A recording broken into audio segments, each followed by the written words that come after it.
কেন্দ্র সরকারের চাকরিতে প্রচুর সংখ্যক নিয়োগ হতে চলেছে, আর এই নিয়োগ হবে স্টাফ সিলেকশন কমিশনের মাধ্যমে। শূন্যপদ হচ্ছে 3003টি শূন্যপদে নিয়োগ হতে চলেছে। প্রায় পোস্ট রয়েছে 382 ধরনের পোস্ট রয়েছে। আর যোগ্যতার কথা যদি বলা হয় তাহলে বিভিন্ন যোগ্যতার চাকরি রয়েছে। মাধ্যমিক পাস থেকে শুরু করে মাধ্যমিক পাস যোগ্যতারও চাকরি রয়েছে, এইচএস পাস যোগ্যতারও চাকরি রয়েছে, আবার বিএ অর্থাৎ গ্র্যাজুয়েশন পাস যোগ্যতারও চাকরি রয়েছে। তো তাহলে মাধ্যমিক পাস, এইচএস পাস এবং বিএ পাস সবাই অ্যাপ্লিকেশন করতে পারবে। তাহলে জেনে নিই এবার যে এই গুরুত্বপূর্ণ দিন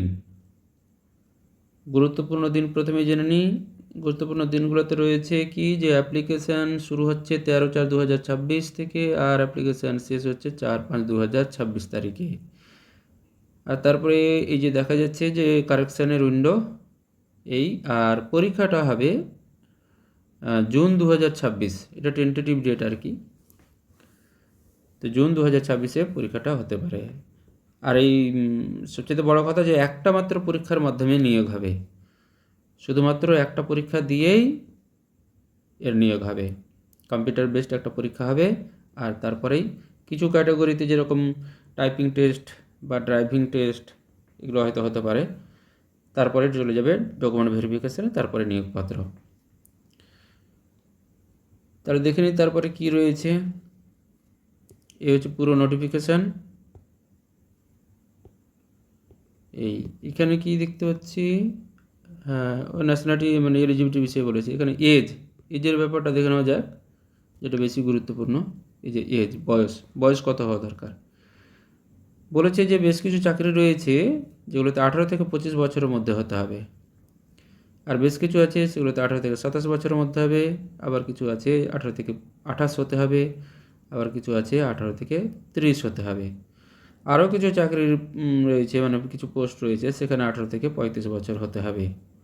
অর্থাৎ দেখা গেল যে 18 থেকে 35, মানে ন্যূনতম 18 আর সর্বোচ্চ হচ্ছে 35, এর মধ্যে বয়স হতে হবে। অবশ্য পোস্টের ডিফারেন্স রয়েছে আর কি, বিভিন্ন পোস্টে। তারপরে দেখে নেওয়া যাক কী আছে এখানে। কি বলেছে, proof of date of birth, মানে বয়সের প্রমাণের জন্য। আর এই যে এখানে ছাড়ের কথা বলা রয়েছে আর কি, এই রয়েছে পুরো ছাড়, মানে বয়সে যারা ছাড় নেবে। এই স্বাভাবিক নিয়ম অনুযায়ী ছাড়, SC ST, তারপরে এই OBC, PWD, তারপরে এক্স সার্ভিসম্যান, তারপরে আরও সব রয়েছে আর কি। এটা বয়সের ছাড়ের জন্য বলা রয়েছে।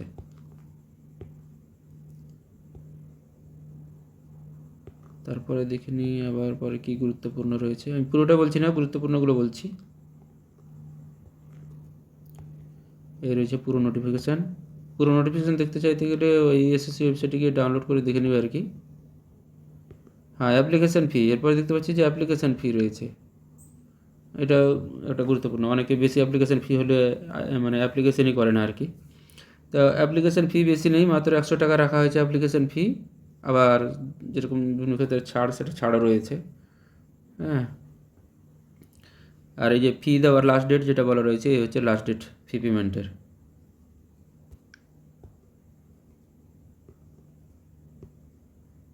হ্যাঁ, এগুলো হচ্ছে সেন্টার, এগুলো বলা রয়েছে যে এক্সামিনেশন সেন্টার কোথায় কোথায় হবে। এগুলো এক্সামিনেশন সেন্টার বলা রয়েছে।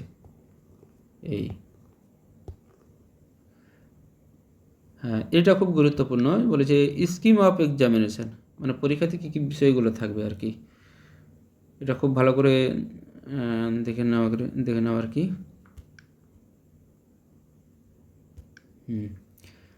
তো দেখতে পাচ্ছি যে জেনারেল ইন্টেলিজেন্স, এটা থাকবে 25টা কোশ্চেন থাকবে, আর 50 মার্ক, মানে একটা কোশ্চেনে 2 মার্কস আর কি। জেনারেল অ্যাওয়ারনেস থাকবে তারপরে 25টা কোশ্চেন, এটাতেও 50 মার্ক। তারপরে থাকবে কোয়ান্টিটিভ অ্যাপটিটিউড, মানে ম্যাথ আর কি, সেটাও 25টা কোশ্চেন থাকবে, 50 নম্বর।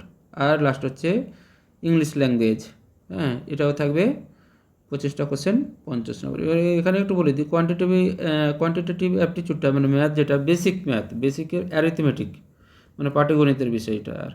আর ইংলিশ ল্যাঙ্গুয়েজ এটাও বলছে বেসিক নলেজ, মানে অত ডিপলি নয় আর কি, বেসিক নলেজ যেটুকু দরকার সেটুকু হলেই হবে, মানে কোশ্চেনটা হবে সেই রকমই আর কি, মোটামুটি বেসিক লেভেলের। আর তারপরে দেখতে পাচ্ছি যে নেগেটিভ মার্ক বলেছে there will be negative marking of 0.50 marks, অর্থাৎ একটা কোশ্চেন ভুল হতে গেলে 0.5 নম্বর কাটা যাবে, মানে অর্ধেক নম্বর কাটা চলে যাবে আর কি। মানে 2 মার্কের যেহেতু কোশ্চেন, একটা কোশ্চেন ভুল হতে গেলে 1 নম্বর কাটা যাবে।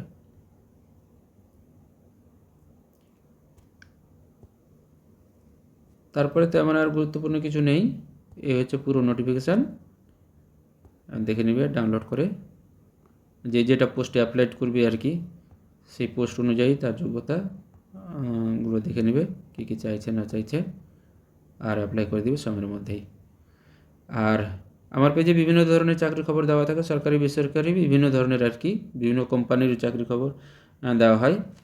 তো চাকরির খবর সময় মতো ঠিকঠাকভাবে পাওয়ার জন্য আমার পেজটা অবশ্যই ফলো করে নেবে। ধন্যবাদ।